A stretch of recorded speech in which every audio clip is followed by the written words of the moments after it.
जय माता दी, जय माँ राजराजेश्वरी। आप सभी भक्तों को मेरा प्रणाम। आप सभी का हमारे माँ राजराजेश्वरी ज्योतिष केंद्र में आप सभी का स्वागत है।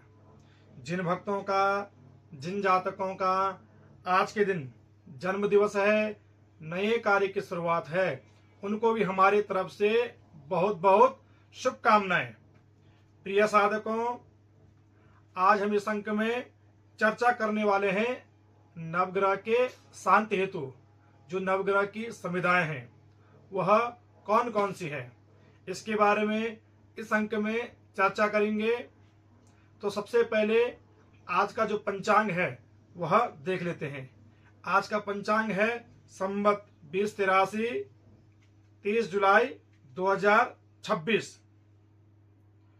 शुक्ल पक्ष, पूर्णिमा तिथि, पूर्वाषाढ़ नक्षत्र और मंगलवार। प्रिय साधकों, जो नवग्रह में उपयुक्त होने वाली जो संविधाएं हैं वह कौन कौन सी है। हम जब बार बार हवन करते हैं और हवन में हम कहते हैं सूर्य की लकड़ी डालिए, चंद्र की लकड़ी डालिए और उसके मंत्रों के साथ उसकी लकड़ी हवन में करते हैं और स्वाहा का उच्चारण करते हैं। और जो हम वैदिक मंत्रों का वहां पर उच्चारण करते हैं, वैदिक मंत्रों का पाठ करते हैं, वह संविधा कौन कौन सी है और वह संविधा यज्ञ में उपयोग क्यों की जाती है और इस संविधा का हमारे यज्ञ में क्या महत्वपूर्ण योगदान है। आपने देखा होगा हम कई बार ग्रहों का जाप करवाते हैं। ग्रह 9 ग्रह है हमारे, 9 ग्रहों में से किसी भी ग्रह का आप जाप करवा लीजिए, लेकिन जब हवन की बारी आती है तो संविधा हम सभी ग्रहों की डालते हैं। और चाहे सूर्य हो, चाहे चंद्र हो, चाहे भौम हो, चाहे बुध हो, बृहस्पति हो, शुक्र हो, शनि हो, राहु हो, केतु हो, लेकिन हमें क्या है उसमें नवग्रह की संविधा जरूर डालनी चाहिए। सबसे पहले हम सूर्य की बात करते हैं तो सूर्य के लिए मदार या आग की जो संविधा होती है वह उपयुक्त होती है। दूसरा है चंद्र, इसके लिए पलासा पुष्प संकाशा तारका ग्रह मस्तका, तो चंद्र इसमें उपयोग किया था। मंगल के लिए खैर की है। बुध के लिए अपा मार्ग की जो संविधा होती है वह उपयुक्त की जाती है। गुरु के लिए पीपल है, वहीं शुक्र के लिए गुलर है, शनि के लिए समी वृक्ष है और राहु के लिए दूब है और वहीं केतु के लिए कुशाय उपयुक्त है। इसी प्रकार जो हमारे नवग्रह हैं, आप किसी भी ग्रह का जाप करवा लीजिए, अनुष्ठान करवा लीजिए, उसमें जो ये संविधाएं हैं ये हवन में डालनी जरूरी होती है। जब हम हवन या किसी भी नवग्रह देवता की शांति करवाते हैं तो जो यह संविधा है, यह संविधा उसमें उपयुक्त की जाती है। और देखिए, इन संविधाओं का आपको पता होना चाहिए किस ग्रह को कौन पसंद है। पसंद का अर्थ होता है जब आपको अपने प्रिय अनुसार कुछ चीज का ग्रहण होता है। आपको कोई चीज पसंद है, जैसे मान लीजिए आपको साड़ी में कोई भी साड़ी पसंद है, यदि वो साड़ी आपको मिल जाती है तो आप वहां पर संतुष्ट हो जाते हैं।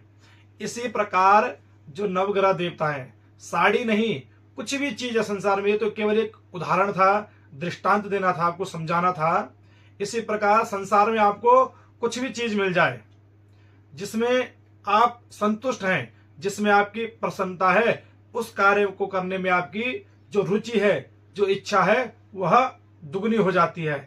इसी प्रकार जब हम ग्रहों का पूजन करते हैं, ग्रहों की शांति करते हैं, ग्रहों का पाठ करवाते हैं, तो उनके अनुसार उपयुक्त संविधा का उपयोग किया जाता है।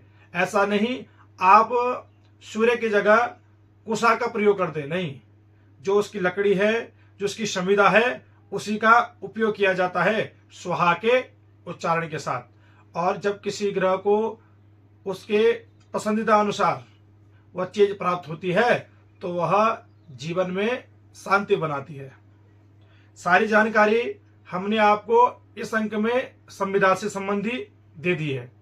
आपका जो भी प्रश्न रह जाता है आप हमें कमेंट बॉक्स में कमेंट के माध्यम से अपना प्रश्न बता सकते हैं। और जो हमारा YouTube चैनल है महाराज राजेश्वरी ज्योतिष केंद्र के नाम से, उसको भी जरूर सब्सक्राइब करें। सब्सक्राइब करने से क्या होगा, जो हम आपको सनातन धर्म से, ग्रहों से संबंधी, नक्षत्रों से संबंधी जानकारी देते हैं वह जानकारी आपको सर्वप्रथम प्राप्त होगी। और जो 2-3 दिन थे हमारे, इसमें हमारी यजमान परिवार का पूजन था, कल भी यजमान परिवार का पूजन था, तो इसमें हम व्यस्तता के कारण आपको पूजन दिखा पाए हैं। जो ये ग्रहों से संबंधी वीडियो थी वो नहीं डाल पाए। और जो ये पूजन है इससे आपको एक सीख मिलनी चाहिए, क्योंकि जो इस धरा पर आए हैं, इस पृथ्वी पर आए हैं, तो हमें भी अपने अनुसार दान पुण्य के जो कार्य हैं वह करने चाहिए, क्योंकि हमारे साथ जीवन में वही जाता है जो हम करते हैं। अच्छा करेंगे तो अच्छा जाएगा और बुरा करेंगे तो बुरा जाएगा। कहने का तात्पर्य यही है, यदि हम पुण्य करते हैं तो हमारे साथ पुण्य जाएगा और पाप करेंगे तो पाप जाएगा। जो यह संसार है, यह मोह माया का जाल है, सब यहीं पर छोड़ जाएगा। इसलिए अपने जीवन काल में आप धर्म कर्म के जो वैदिक कर्म हैं वह जरूर करें।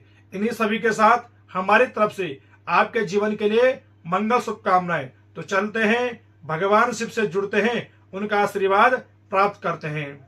ओम गंगा तरंग रमणी यजटा कलापम गौरे निरंतर विभूषितवाम भागम नारायण प्रियमनंग मदापहारम वाराणसीं पुरपते भज विश्वनाथम। तो जो मैंने आपको ये संविधाएं बताई है इसकी जानकारी आपको होनी चाहिए। जय माता दी, जय मां राजराजेश्वरी।